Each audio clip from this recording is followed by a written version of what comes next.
Well, Diana and Stephen, the supervisor here, says she is the victim of a political witch hunt, and she says she is going to stay and fight.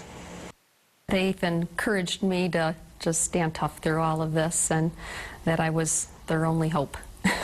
West Bloomfield Township Supervisor Michelle Economo-Uresti says her constituents have her back, even as controversy swirls around her.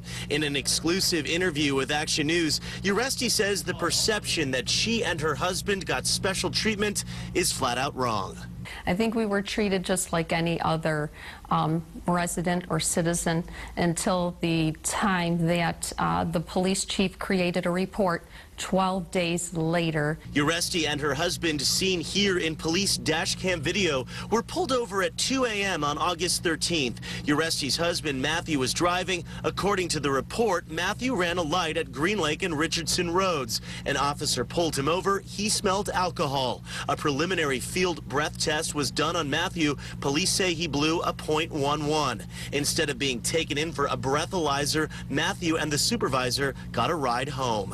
Did he fail a breathalyzer test in the field? Did he blow a .11, to your knowledge? To my knowledge, no.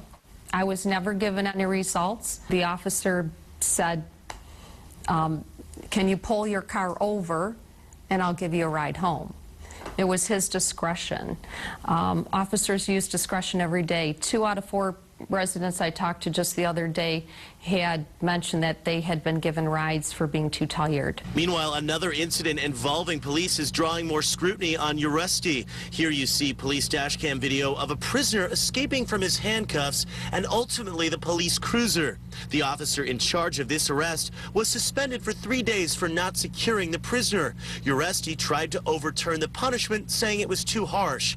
Uresti's involvement is drawing fire because this officer was the backup officer involved in Uresti's traffic stop last month. Uresti says there is no connection between the two incidents. Is there any overlap between what happened with you on August 13th and this officer with the escaped handcuffs? I mean, was that officer involved at all with your traffic stop? Nope.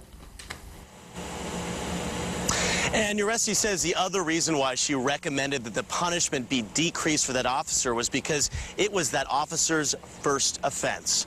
Reporting live in West Bloomfield, I'm Tom Wade, Channel 7 Action News. Yeah, Tom, we're talking about a couple or several officers and a couple events. What happened to all of them?